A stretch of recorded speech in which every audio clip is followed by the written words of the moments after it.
Here we are at CES. We've just done the ultimate upgrade to both the tour rig, the promo rig, and also the family van, just getting ready for a 1 week trip up north, going off grid. So basically what we've done is obviously we've used Victron gear.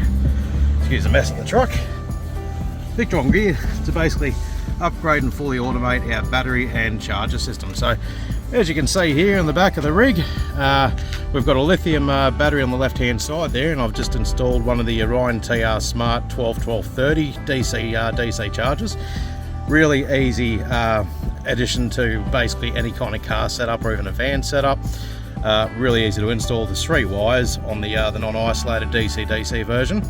These are Bluetooth as well, so you can jump in there and quite easily change all your settings through the Bluetooth app. You can set cutoff levels, charge rates, everything, and this will actually put out a massive 30 amps of charge. Now the reason I've put that here in the back, we've also got another battery management system down the right for this secondary lithium battery off the start battery, but we've put this in here to basically handle the charge rate from the Anderson plug that I've got running out the back of the truck to the old van on the back there. So when we're towing, we're charging the lithium battery nice and safe and controlled through this device. So installing it's quite simple. One thing I will kind of stress is make sure that you use a proper crimping tool and the right gauge cable, so it just saves any voltage drop issues.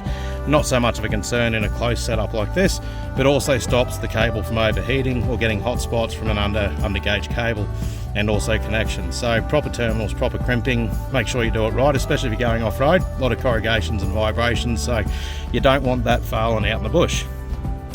Basically we've got a positive line coming off the battery, runs into this device here. So I've actually elected to use a 30 amp breaker instead of a 30 amp fuse.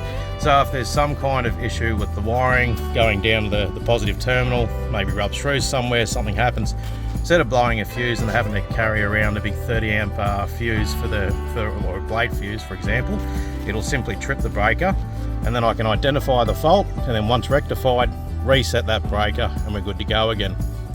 Down the bottom here, at the bottom of the device, we've got our in, so that's the positive battery terminal to the device. So basically we've got our positive running straight in through that breaker system there. The ground uses the shared common ground. I've just earthed this out to the negative terminal on the lithium battery in the back here, and then the out goes to our Anderson plug as well. Okay, so the negative from the Anderson plug, generally you just terminalize that onto the negative terminal of the battery. So what we're looking at here with this system, if we go down the bottom, I highly recommend sticking an inline fuse in between your positive to the Anderson plug on the back. If the body rubs through the cable, for example, or there's a short somewhere, instead of damaging the expensive component, okay, this device here, it'll simply pop that inline fuse. So that's rated at 30 amps as well, which is what the potential is of this charger to send that power back to the Anderson. So really cool device, and you can pull it up on the phone and see exactly what your battery status is like, what you're charging at, what your safety cutoff levels are. You can even set it so this can charge that second battery in the van even when the car's off, and then set a cutoff limit for that battery where it's drawing the power. So really cool tech. Now we go into the van. We've got some pretty crucial upgrades here. So we've obviously got our solar panels up on the roof, and we've got some portable panels here I can pull out just to give the system a bit of a boost on the PV side of things if needed. And then what we have here is the Victron Smart Solar Charge Controller 100/30. So once again, this can charge really effectively and can take a lot of PV up there as well, even if you hook them up in parallel. Bluetooth as well, so everything's on the same Victron app, so really cool little device there. You should see the cheap Chinese version that I pulled off to replace that. It's about a quarter the size. Now we go into the van.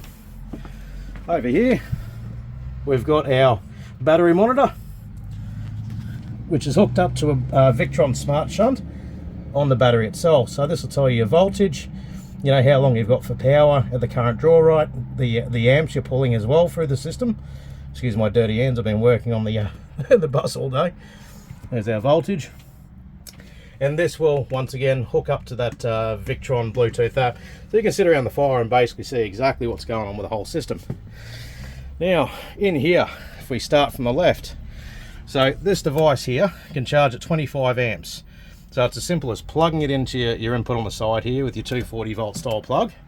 when you're hooked up at a caravan, if you like that, like a camping site that's got power, or a caravan park, or even at home and you want to trickle charge your battery system if the caravan's in a carport and you can't get solar out, that's where this comes in handy, and that'll be able to charge your lithium battery really fast, being 25 amps. So these are quite a heavy duty little device with Victron, and that obviously just goes straight up to your ring terminals, to your positive and negative. Now I've got a massive 340 amp hour battery here, and this thing charges it really effectively, same as the solar if I've got full sunlight.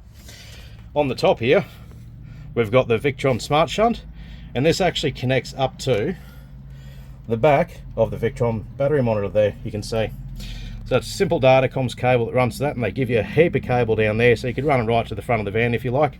I was quite happy with it sitting right here. And we've also got here the option with B1 and B2, that stands for battery 1, battery 2. So you could have two series, or batteries in parallel, and actually monitor exactly what each battery is doing in that series. So you can break down that monitoring to a per battery basis. Once again, really simple. You basically just run that in line. So as you can see here, we've got one terminal here that goes to the earth. This other one loops back around onto the earth terminal over here. So it's just a pass through, and then we have this little cable here which goes onto the positive terminal, and that's it. Simple as that. So realistically, if you had an afternoon, a few beers, you could get through the whole entire upgrade process DIY, come out with a really professional looking job, and you'll know exactly what your system's going to do, and it won't let you down. So yeah, if you're looking for some Victron gear or advice or recommendations for product, you can always pop in and see us at Crescent Road, or you can jump on our website and check out the product there. Anyway guys, we'll see you around on the next adventure.